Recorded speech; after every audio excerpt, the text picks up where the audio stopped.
whatever it is, wherever you're watching from. This is Pastor Bob, and this is Ascension Healing Fellowship. First of all, I want to just say thank you for joining me, and thank you for being here for this time of worship and fellowship.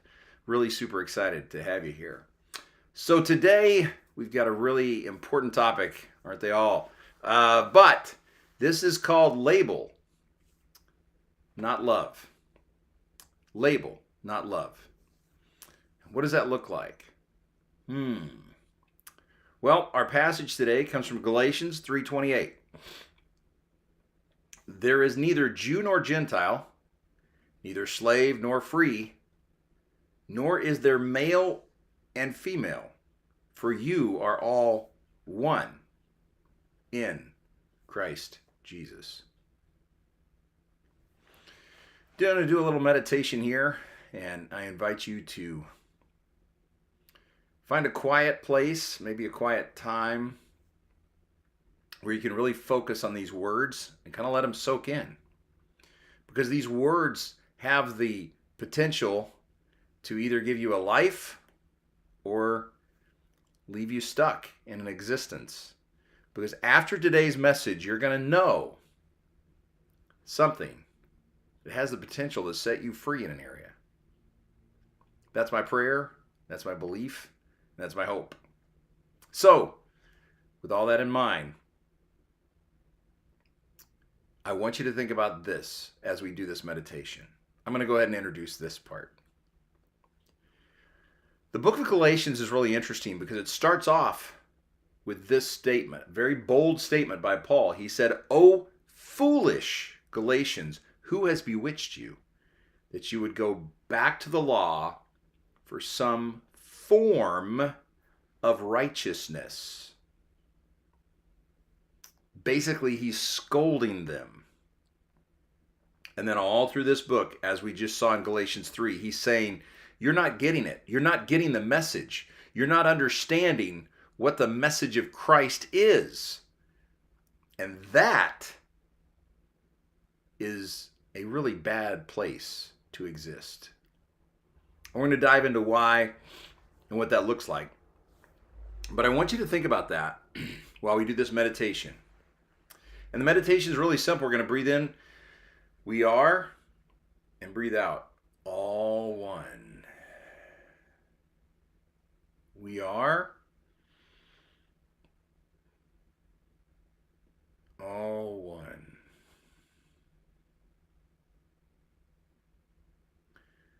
We are, all one.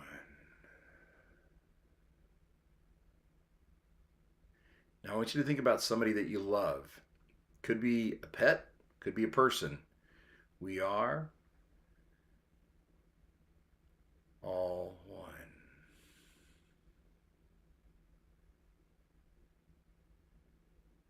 We are all one. Now I want you to think about somebody that you kind of know. You don't know them really well. You say hi to them at the office. And just breathe in. We are. Breathe out. All one. And keep thinking about that person. We are. All one.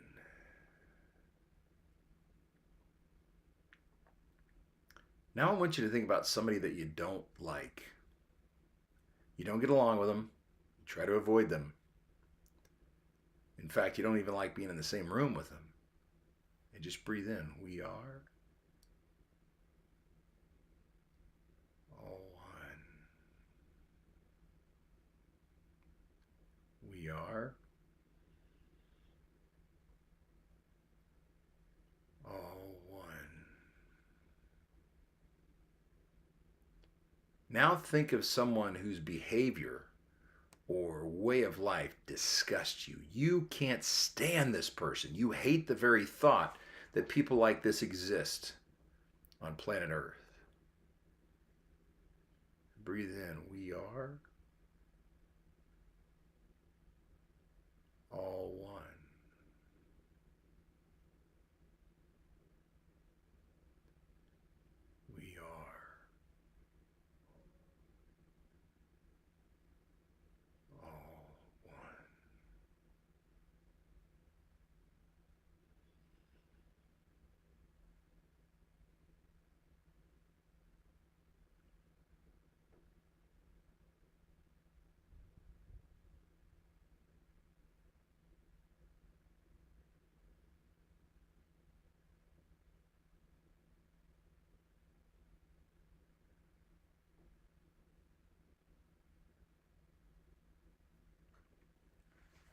How do you feel after doing that?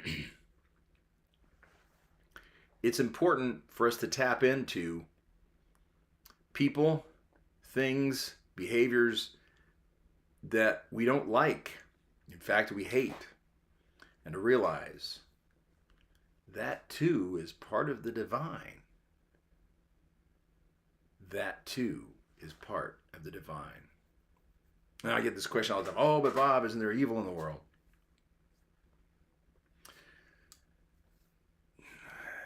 Who's in control? Who allows all things? Who was it that made everything and nothing was made without them? Who was that? For you see, the biggest problem that we have isn't that there's a divine being, and it isn't that we're checking the boxes and doing the religious thing. The biggest problem that we have is who and what we believe the divine is, and we'll talk about that here in a minute. But I want to give you a classic example. So I was a young boy once, believe it or not, and my grandpa came to visit, and we didn't really see him that often. Apparently, he was in town for something. I don't know what the situation was, but the bottom line was my dad, my granddad on his side, in other words, his dad, his father, did not want my granddad in our lives. In fact, he avoided his family of origin like the plague. It wasn't except that my mom kept pushing him, saying the kids got to know where they came from. The kids they have a right. The grandparents have a right. And she pushed him. So I met him on a couple of occasions. At any rate, for whatever reason, there he was sitting in the house, in our house in Fort Worth, Texas, when I came running in with my friend, and I was like, I'd met him like once before, I think. I was like maybe 5, maybe 6, kindergarten age. And I came running in, and the first words out of his mouth, I'll never forget, he goes, "What's my grandson doing playing with that N-word?" I didn't know what that N-word meant. Had no idea that it had to do with the color of someone's skin. All I knew was I had a really good friend, and I really loved hanging with this guy, and we were buddies, and we were pals, and we went running and doing everything together. That's all I knew. I didn't know that anybody was labeling him based on the color of his exterior stuff. Had no idea. Well, I'd never seen my dad move so fast in my life. He came around the corner, he goes, "Granddad?" Or he said, "Dad, get your bags. You're going to a hotel tonight. Let's go." It was that quick. My dad was vehemently against the way he was raised, and vehemently against the racism and the issues that were dividing our country back in the 1960s. While it's China and outside forces that are dividing our country now, I get it. Back then, it was inner conflict and struggles with our identity and with the acceptance of a bigger America. In some ways, we're dealing with that now, but that's a long story, and that's not why we're here. We're going to dive into this. I want to read this passage to you one more time. "There is neither Jew nor Gentile, neither slave nor free, nor is there male and female, for you are all one in Christ Jesus." In Jesus Christ. Let's cover that specifically. Jew and Gentile. The Jews thought they had their stuff together religiously. They had it all. The Jews religiously had the direct connection with God, and these Gentile sinners, well, they were all sinners. Yeah, they weren't going to make it, whatever. And keep in mind that the early movement of the way, remember, Jesus was a Jew. He wasn't a Christian. Christianity didn't even exist until 300 and some odd years after he was crucified and rose. But all that to say, the Jews thought they had their stuff together and that their poop didn't stink, right? But the Gentiles, that was another story. And that was pervasive even among followers of the way. That's why Paul was beaten by the early Way founders when he got back to Jerusalem after one of his tours. Because when Paul went on tour, he went on tour. He didn't care who was getting the tickets. He was just giving out tickets for God. He didn't care. Jew, Gentile, it's all good. There's neither Jew nor Gentile. There's neither hierarchy in religion or lower level in religion, because this is all about the soul. This is all about the spirit. And I'm going to tell you why that's important in just a minute. Neither slave nor free. Now, again, two direct polar opposites, slave and free. And why is this important? Because people needed to see that no matter what extreme you came from, you were and you are a child of the divine, deeply loved, eternally embraced by perfect love beyond human comprehension by the one. Because we are all in that one. That one. We're all part of the one. We are not a drop in the ocean. We are the ocean in a drop. We'll understand that as we move through things. So, for you are all one in, neither male nor female. Again, polar opposites, male and female.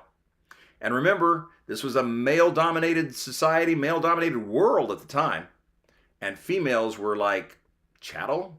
They were basically kind of like, bartering chips for families and this kind of thing. There's none of that. There's no labels at all.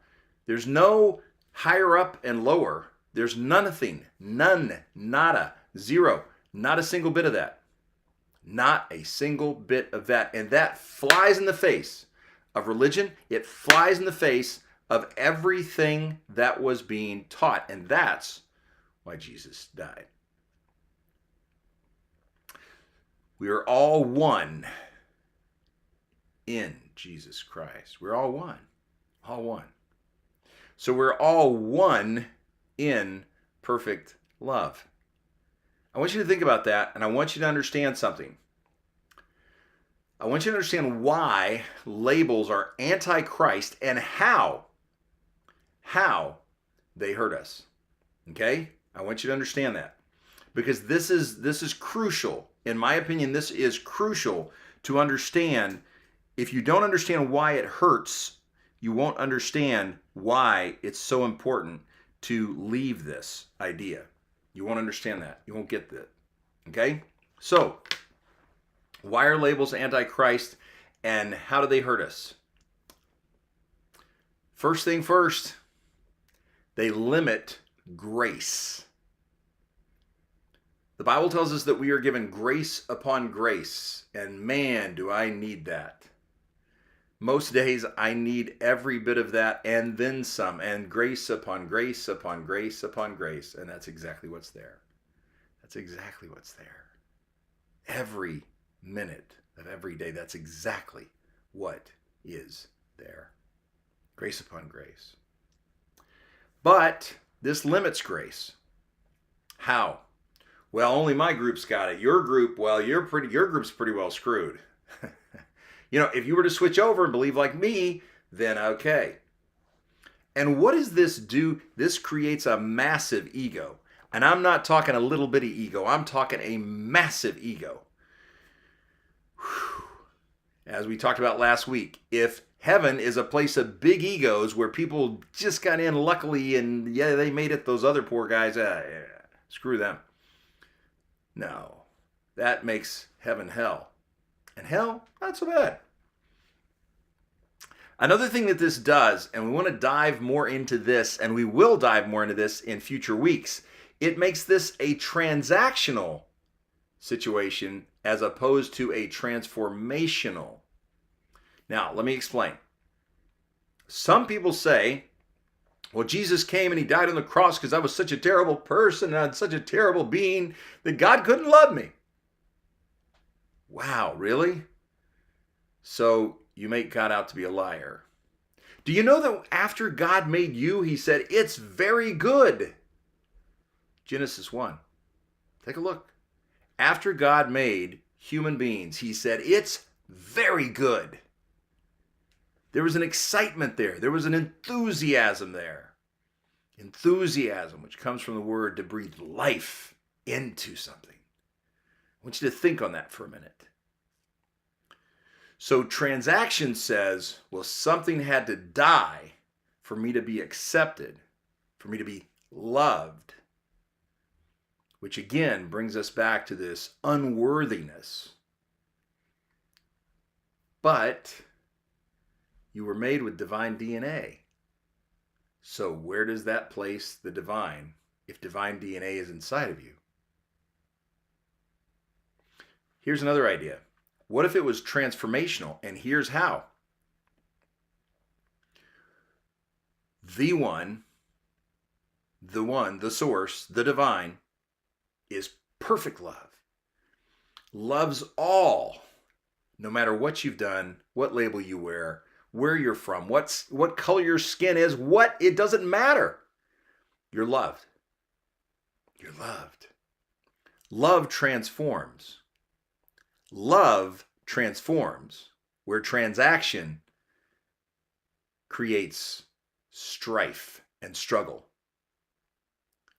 Take my yoke upon you, for my yoke is light and my burden is easy. I've come to let the prisoners out. I've come to heal the sick. I've come to do all of that. And it happens by transformational, perfect love. That's how it happens. That's how that happens. Another way that this is antichrist is it limits our sight. It limits our sight. We no longer see the divine as perfect love. Now we see the divine as someone who goes, I'm not so sure I like that. Ooh. And all of a sudden we have this eye in the sky that's judging us every minute of the day. Is that life? Is that abundant life? The reason Jesus brought us abundant life is because he brought us a love that's perfect. Because up until that point, no one had seen a divine being say, I'm willing to die because I'm not going to change the message that you're all sitting at the table and you're all divine. That was the real good news, y'all. That was it. The real good news is it's all good. All is well because all is divine. It's really that simple.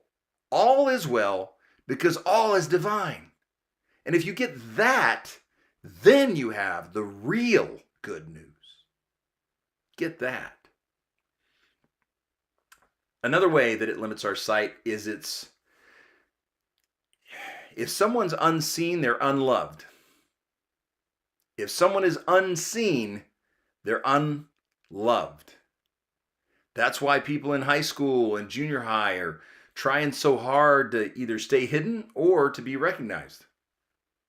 Because they equate that with love. But the divine says, no, you're already loved. I knit you together in your mother's womb. I see you. I'm there with you. I am with you and in you and beside you each and every step of the way, and that's never going to change. Never. Nada. It also limits our sight because it creates judgment and condemnation. Judgment and condemnation. You see, man judges based on the culture and based on the generation. We've talked about this before. We are nowhere near as holy as the pilgrims, according to the pilgrims.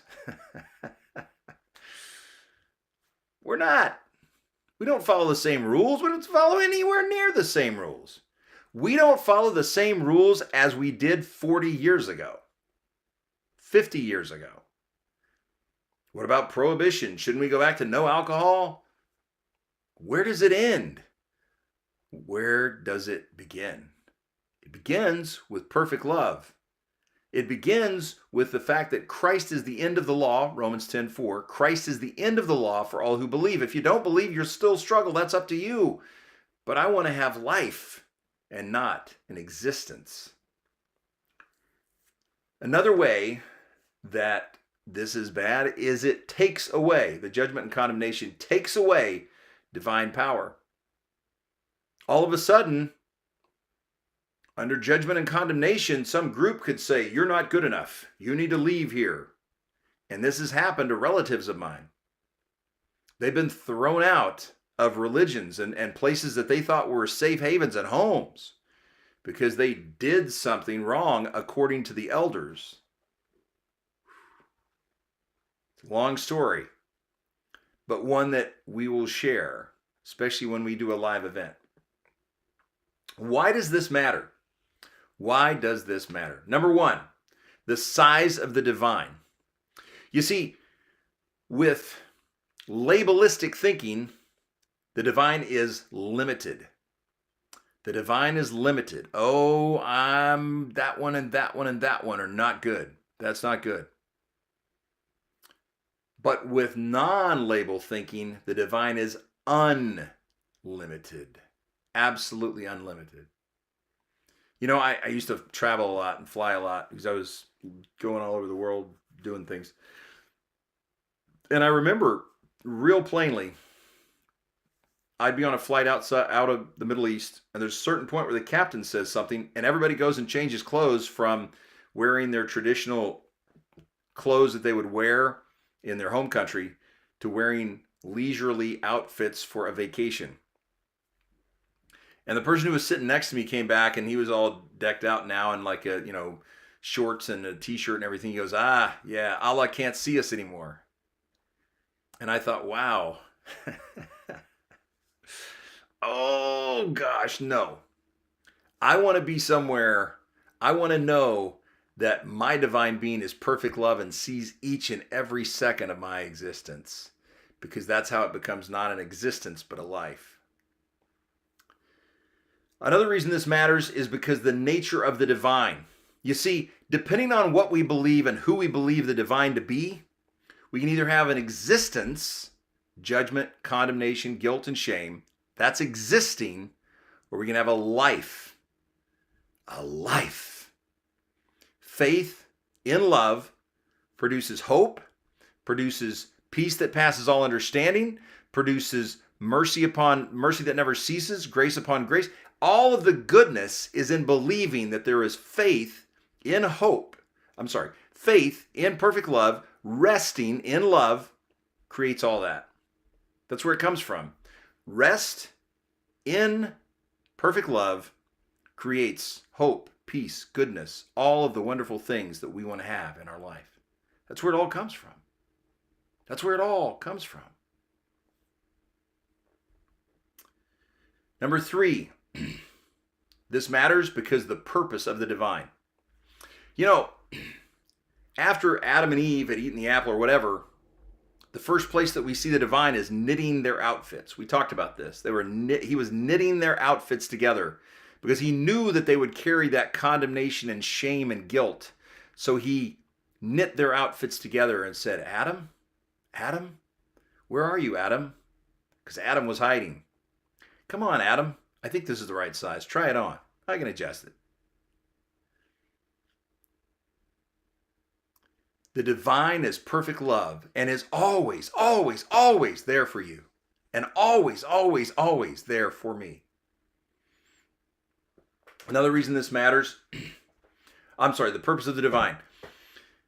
They were loved, Adam and Eve were loved through the pursuit of more.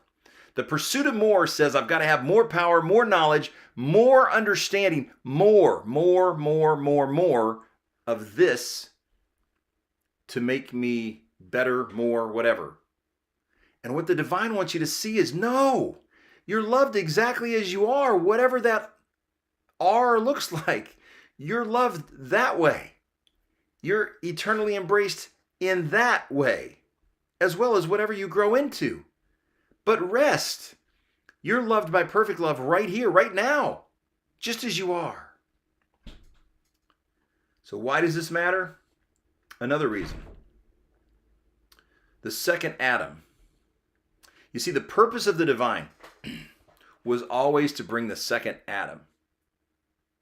See, in Adam and Eve, we see the creator divine.